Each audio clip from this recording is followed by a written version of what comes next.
Rekaman aksi saling tembak pasukan Rusia dengan angkatan bersenjata Ukraina yang dibantu oleh tentara bayaran asing ramai beredar di media sosial Telegram pada Jumat 11 November 2022.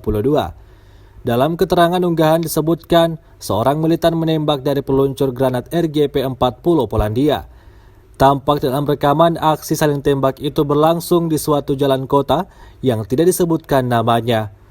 Tentara-tentara Rusia itu kemudian sigap kabur saat mendengar serangkaian tembakan yang akan sampai ke arahnya. Sejauh ini Rusia secara total merilis 333 pesawat Ukraina, 173 helikopter, dan 2.479 kendaraan udara tak berawak serta sistem rudal anti pesawat dieliminir oleh pasukan Vladimir Putin. Sementara itu dari kubu Kiev, Kementerian Pertahanan Ukraina melaporkan 740 tentara Rusia dieliminir dalam 24 jam terakhir.